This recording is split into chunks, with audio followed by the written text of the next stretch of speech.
다니엘서 15번째 시간입니다. 오늘 말씀은 다니엘서 11장 21절부터 45절 말씀입니다. 31절부터 33절 말씀을 합독하고 다니엘서 11장 21절부터 45절 말씀까지를 보도록 하겠습니다. 그러면 다니엘서 11장 31절부터 33절 말씀을 한 목소리로 합독하겠습니다.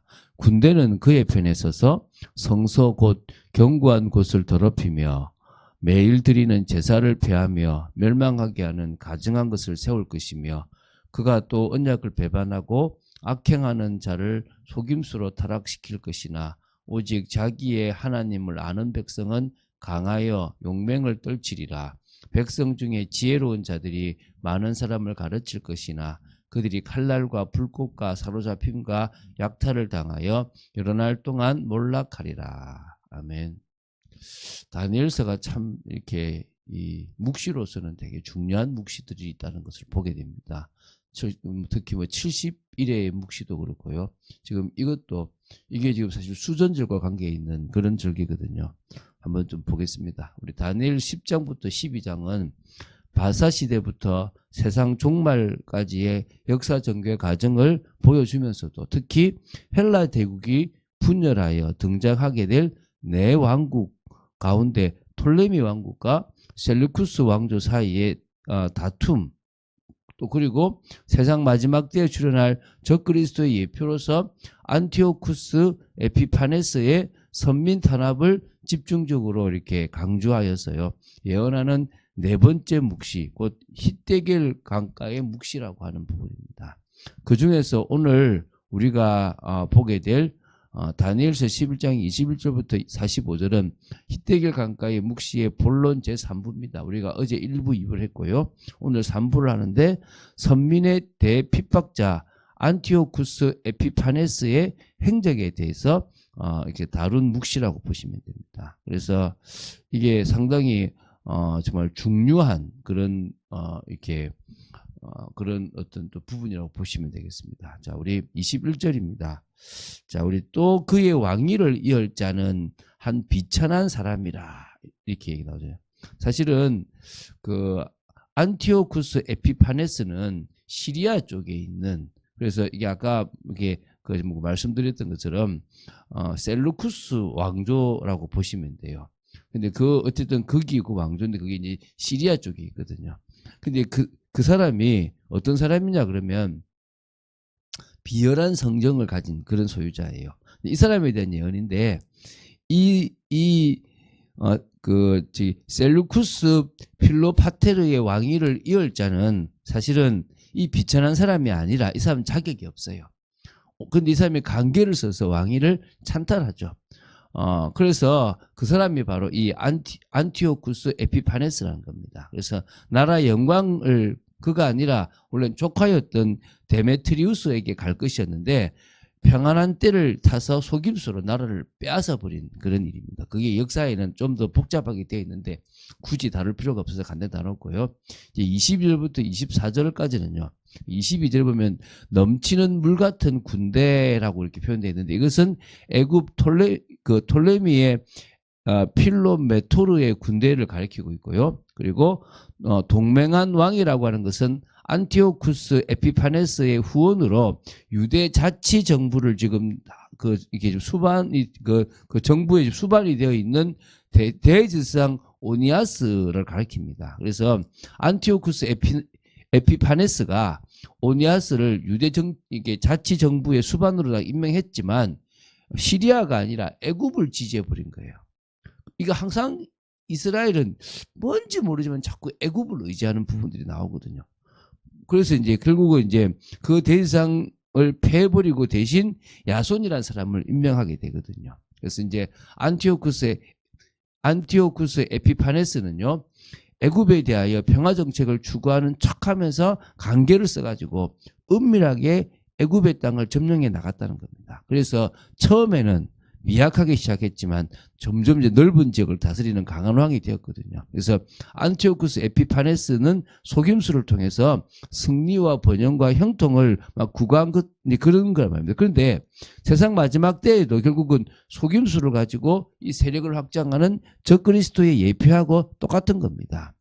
그런데 24절에 이 에피파네스의 승리와 번영과 형통은요, 때가 이르기까지라고 하는 일정한 기간이 정해져 있다는 겁니다. 그 이후에는 뭐죠? 파멸로 가게 되는 거죠. 그런 의미에서 이 기간은 그 역사적으로는 11년 정도밖에 못 있었다고 합니다.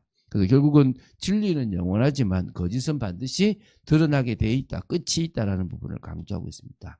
25절부터 28절인데요. 지금 에피파네스하고 애굽하고 이렇게 이제 전쟁이 일어나는데 지금 먼저 두 번째로 이제 에피파네스가 애굽을 침공하게 돼요. 그리고 이제 그 이제 관계를 통해서 이제 승리를 하게 됩니다.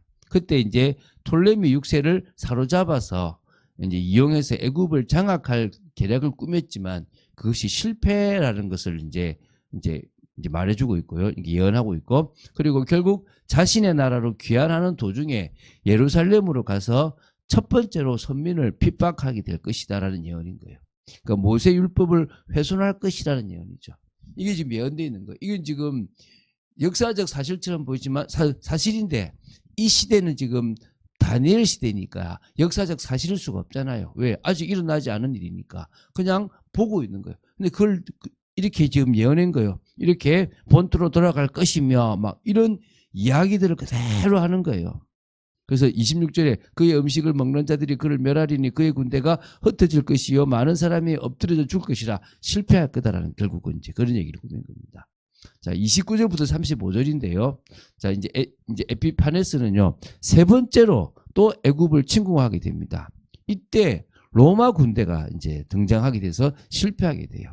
그러니까 로마 군대라는 이야기가 직접적으로 이렇게 좀 나와 있지는 않지만 이렇게 그렇게 그걸 우리가 이제 딱 알게 되거든요. 근데 어쨌든 이때 보면은 이제 기띔의 배들이 이르러 그를 친다. 이 기띔의 배들이 로마라는 거예요. 그래서 이 로마에 대한 부분들이 여기서 지금 이미 이제 기띔의 배들로 나오게 되는 거예요.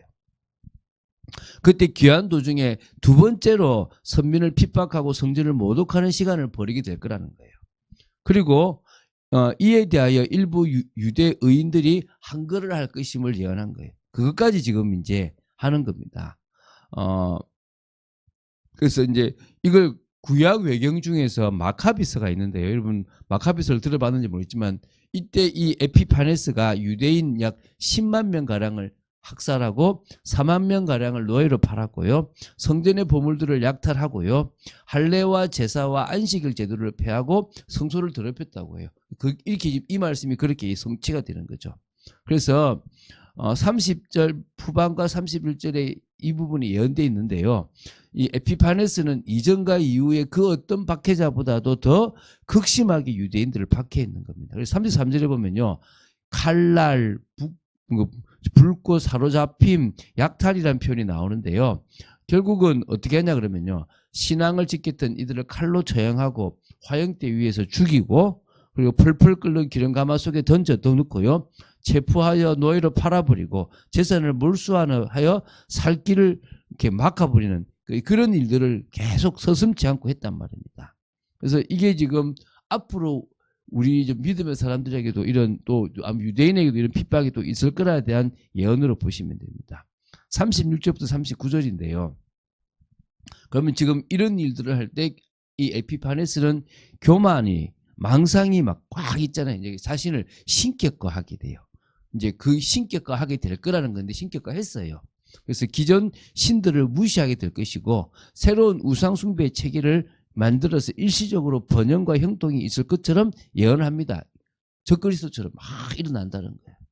그걸 똑같이 그 시대에도 항상 하나님께서 예표로 보여주신 겁니다. 그래서 이제 40절부터 45절에 보면 결국 애굽의 톨레미 필로메트로와 시리아 에피파네스 간의 제 네 번째 전쟁이 이제 발발하게 될 거라는 거고요. 그래서 에피파네스가 승리를 하게 될 것이고 이 동북 변방의 반란으로 말미암아 결국 에피파네스는 회군을 하게 되는데 회군 도중에 바로 이제 급사를 하게 되는 부분이 나오는 거예요.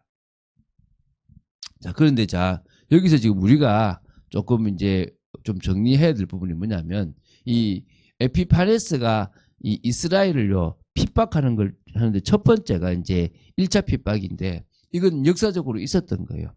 이 에피파네스가 죽었다는 소문이 유대인들에게 이제 들림으로 말미암아 유대인들이 예루살렘에서 시리아 군대를 이제 몰아내려고 해요. 그때 이제 결국은 에피파네스가 화가 나서 유대인 4만 정도를 확살하고 또 그때 이제 노예로 팔아버리고 성전에 난입해가지고 1,800달란트의 보물을 약탈해가는 일이 있었다고 해요. 근데 그게 1차 예언처럼 일어났던 거죠. 그리고 이제 2차 때가 이게 아마 BC 한 160년경에 발생했는데 이 10만에 이르는 유대인들을 학살하고 4만 명가량을 노예로 팔았고요.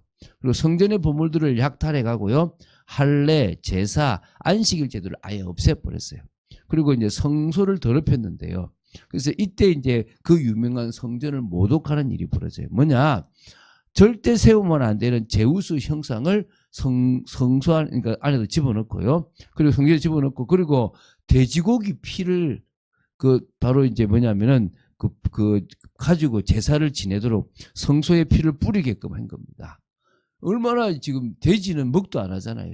부정한 걸 한 거죠. 이때 이제 마카비 형제가 일어나가지고 그들을 대항해서 일어나는 그러니까 이기는데 그 전쟁이 마카비 전쟁입니다. 이때 생긴 절기가 하누카라고 이름이 불리는데 우리 예수님 계셨을 때 성경에는 수전절로 기록이 되고 예수님도 그 수전절을 지킨 기록이 나옵니다. 그래서 36절 이하의 내용은요. 바로 이런 그 1차적으로는 에피파네스에 대한 예언으로 보이지만 궁극적으로는 에피파네스가 예표하는 누구죠? 세상 마지막 때에 있을 적그리스도에 대한 예표다라고 보는 거예요. 자, 그러면 이렇게요. 상세하게 탁 나와 있는 거예요. 그러니까 앞으로 있을 일들에 대해서 그 시대하고 이어지는 것처럼 보이지만 쫙 나오고 있는 이 부분들이 되게 구체적이고 사실적이고 요한계시록과도 연결되게 돼 있는 거예요. 그런 속에 우리가 지금 살아가고 있습니다. 물론 보통의 핍박은 유대인들을 향한 핍박이 많아요. 그래서 결국은 말세가 되면 우리가 봤던 것처럼 7년이라는 대환란 한 1회가 남았는데 이 3년 6개월은 성전이 안 지어지고 그 3년 6개월 그때 성전이 지어져서 거기서 제사를 지내는 일이 가증한 것을 하게 되는 일이 또 일어나요. 이게 이제 그대로 요것하고 지금 이어지는 부분들이 앞으로 일어날 거라는 거예요. 그런 예언들이 71회와 같이 이게 다 연결되어 있는 거예요. 그런 의미에서 이 다니엘서를 여러분들이 좀 볼 때 다음에 기회 되면 한번 공부를 해보셔도 좋아요. 우리도 이제 수요 성경 공부 때 이렇게 성경들을 조금 봐나가는 시간들을 가져서 이런 부분들이 이렇게 있구나라는 것들을 좀 알려고 해요. 사실은 너무나 상세하고 너무나 구체적이고 이 말씀들은요. 하나님이 우리에게 믿으라고 주셨던 겁니다. 우리는 그걸 믿으면 되고요. 늘 하나님의 손을 힘입어 살아가는 믿음의 사람으로 서면 됩니다. 흔들리지 마시고요. 끝까지 저희들이 걸어가는 걸음 속에서 미래가 분명하다면 오늘도 분명한 거예요. 미래에 일어날 일을 하나님이 책임지고 계신다면 오늘의 내 인생도 책임지고 있는 거예요. 어제 한 청년하고 무슨 얘기했냐 그러면 자기가 돈을 따라가고 성공을 따라가고 뭔가를 할 때는요 계속 꼬였대요. 그때 예배도 안 드렸는데 근데 그거 아니고 하나님의 말씀을 따라가고 예배를 따라가고 하는데 일이 풀리고요. 생각만 했는데도 일이 되어진다고 하는 거예요. 하나님의 역사인 거예요. 여러분 이게 여러분에게 이해되어지게 되기 바랍니다. 여러분이 하나님의 말씀을 따라서 한 걸음 한 걸음 걸어가고 순종해 나가면 하나님이 여러분의 인생을 책임지고 있습니다. 그 순종해 나가다가 헌신하시면 헌신하시면 되는 거예요. 그때 하나님은 당신의 일을 시작하시는 거예요. 그 축복을 사실적으로 누린 여러분 되시기를 주 예수 그리스도 이름으로 축원드립니다. 주는 그리스도시요 살아계신 하나님의 아들이심을 고백합니다. 저희들이 믿음으로 나아가기 원하며 말씀 따라 나아가기 원하며 작은 헌신이지만 믿음으로 드리는 그 헌신에 하나님의 역사가 있고 하나님의 일하심이 있기를 간절히 소원합니다. 주장하여 주시고 역사하여 주시옵소서. 주 예수 그리스도 이름으로 기도드립니다. 아멘.